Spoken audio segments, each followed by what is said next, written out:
The gym selfie that I'm talking about is the belly showing, fitness bra, very exposed, matching top and bottom, perfect makeup, perfect hair, and like Gymshark outfit. Yeah, I mean seriously, it's like the booty pop. Butt implants. Yes, that is actually exactly what I'm talking about. You know, boobs out for everyone to see. I mean, listen, modesty is definitely a thing. I think it's cool to show your arms or your back. You know, that's my personal preference. Welcome back to another episode of That Fitness Couple. Today, we're diving in with something that is kind of uncommon for us to talk about, and that is things we hate. We don't like to hate a lot of things, but there are some fitness trends floating around out there in the TikTok world that we are definitely not fans of. Well, let's start with number one, and that is the gym selfie. Well, this is an interesting one because at first I accused you of this. I go, are you sure you want to put that in there? I mean, there are more videos of you online and pictures of you in the gym than just about anybody I know. I would agree with that. The gym selfie that I'm talking about is the belly showing, fitness bra, very exposed, matching top and bottom, perfect makeup, perfect hair, and like Gymshark outfit. Yeah, I mean seriously, it's like the booty pop. Butt implants. Yes, that is actually exactly what I'm talking about. You know, boobs out for everyone to see. I mean, listen, modesty is definitely a thing. I think it's cool to show your arms or your back. You know, that's my personal preference. But you don't look like that when you work out. No, you just don't. I mean, if that's what you're putting all your focus into when you go into the gym, then you have your focus in the wrong place. I totally agree. And you know what I think? I think for people that are starting out on their fitness journey, especially because we're approaching a new year and people are going to be thinking about that, they almost feel like they can't go and focus on their fitness because it's like, well, I don't look like that, so I can't go to the gym. And that's what I think is so toxic about that whole like Gymshark gym selfie thing that's happening. Yeah, and the thing is, it gives a lot of people like unrealistic expectations, yes. Number one. And then number two, I think what's even worse is that oftentimes those influencers, if you will, that are putting that online, people actually think they know what they're doing, and they don't realize that often they look like that despite the way they work out. Meaning, like, if your focus over the course of the next 2 hours is getting a video shot of every exercise you do, as I said before, you are not actually exercising.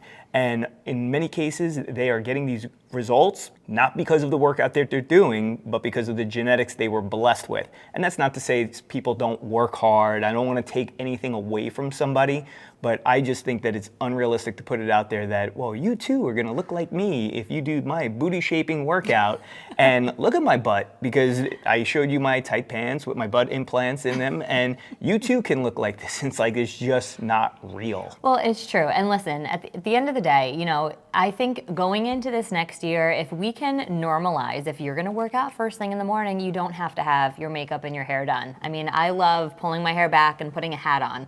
I love a scrunchie. I also don't mind when my hair looks, you know, nice and done up also. But, you know, I'm not going to go put on makeup in order to work out. And I feel like we've created that, especially for a lot of women, where it's like, oh no, I can't post any pictures or videos of my workout without my makeup on. But that's the reality. I think Suzanne Summers, is it Suzanne Summers? No, it's Pamela Anderson. She showed up to some award ceremony without makeup. And I was like, you go, girl, you know, like, let's normalize that a little bit more, as I sit here with my face totally done. All right, number two, let's go into complicated routines. And I think you have a name for this. Yeah, we like to call this exertainment. And this is usually those couple videos that you see on Instagram or TikTok. You will never see us doing, by the No, way. absolutely not. This is ridiculous. This is where they're doing Cirque du Soleil acts, right, in the gym and making it look like this is what they do all the time. And it's just interesting because these things always get a lot of likes, lots of clicks, also a lot of comments. But it's completely unrealistic. And it's not even just the couples that do this. I mean, these are the people who are constantly posting online all of these exotic workout routines that they're doing, or exercises, which 9 times out of 10, again, produce very little, if nothing, very little, if anything, in terms of results. However, it looks good on camera. Yeah. And I can't think of names off the top of my head. We won't anyway. Nor would I throw it out there. But just seeing people like doing one-legged squats on a Bosu ball with a barbell across their back, it's like, Dude, what are you doing? Don't do that. It's a great way to get injured, honestly. And it's funny. I mean, I've definitely fallen into that trap. I would definitely say back in like 2020 when all of those people were getting on TikTok because we had nothing else to do with our time, you know, I'm like, oh, Mike, like, look at this like crazy like push up into a clap and this couple like flips over the back of the other. He's like, we can't do that. Like, we're not going to do that because really for what purpose other than to entertain people? You know, we're here to... It's dumb. It is straight up dumb. If you are coordinating a whole routine, a dance routine around an exercise routine, it's dumb. Agree. You know, the purpose of exercise is to produce fitness results, and you doing this coordinated effort that's like even more complicated than Zumba to just get a few clicks on the way that the multiple ways you do planks and push-ups. I mean, it's obviously I do not like this. We hate it. We hate it. Well, number 3, and this is one that I feel like back in 2016, 17, you know, we'd all kind of like he, there were Vines and stuff like that. But now we're in a different place, I think, in the world and in our realization of that, and that's the gym shaming. That's the people that are maybe on the crunch machine doing a leg press upside down backwards the wrong way, and people filming that and being like, look at this idiot in the gym. I hate that. Yeah, I mean, I agree. You know, there's people out there who are trying their best to get themselves in shape. And listen, coming from that big gym background where I saw lots of guys doing really ridiculous things, but not understanding it was ridiculous at the time, I often would go and replicate it. I mean, we can go beyond just the obvious stuff that we often see online, like all the, you know, quote, gym fails, where people are doing just these, you know, you do wonder sometimes, like, where did this human being come from that they would actually think about doing that exercise or doing that version of an exercise. But in the same respect, you know, they're just trying to do their best, right? Yeah. And they're going out there with what limited knowledge they have. And I think that's also part of the problem is when all you have out on the internet these days are exertainment videos, there's not, you know, there is some good instruction out there. I don't want to, again, completely demolish the internet here. I mean, we utilize it also. We put videos online. And I think there is value in some of what is put out there. People getting an opportunity to learn for free or see the way exercises should be done. But not everybody, you know, takes that route. They go in and they say, hey, I'm just going to throw caution to the wind and see what I could do in here. But today, somebody's always got a camera in their hand, and they're ready to shame others for it. Now, listen, I'm going to say all this with a caveat, big caveat, which is like, I'm not the politically correct guy. You know, I'm not the guy who says you shouldn't do that because it's just mean. But like, it is mean. You're putting somebody out there who is trying to do their best, and that's where I think that it's totally not cool. Well, that's where I feel too. I mean, this person is literally showing up to the gym. They're, you know, clueless on what it is that they're doing, and then someone else who's also at the gym decides to like take a video of that person who's trying to do their best. Like, I think it's lame at the end of the day, and so when I see those, I'm just like, that's annoying.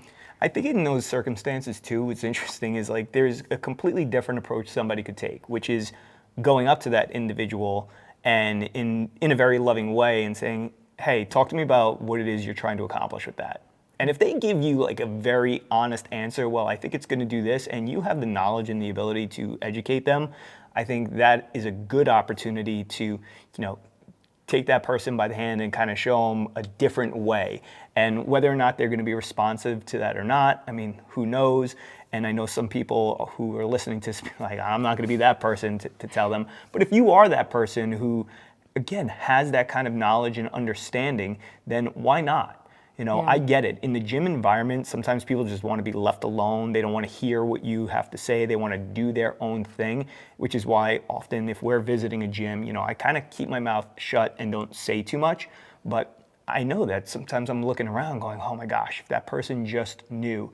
And in most cases, what they're doing is not terrible, so I'm not going to interfere with their workout, nor do I want to disrupt my own. But in the same respect, I think when somebody is doing something that is potentially dangerous, or they're going to hurt themselves or somebody else, then I think that there is an opportunity to step in and educate. Yeah, well, and there's also like just do nothing. Like you don't have to take a picture of them, you don't have to film them, you don't have to do anything. You can just let them carry on with their workout, you can carry on with yours. And I think for me personally, when I started learning about the correct way to exercise, the correct way to really get into my muscles and move slow and use proper form and all of that, we would go to gyms and I'd be like, oh my gosh, Mike, like you got to help them. Like they're like totally going to crush their back on the pull down right now. They're like swinging the weights around. I'm like, oh my gosh, he's like, Corrie-Beth, blinders. Like just put your blinders on. Like we're going to do what we came here to do, and I think that at the end of the day, like that's all we do sometimes is we focus on ourselves instead of trying to look at everyone else.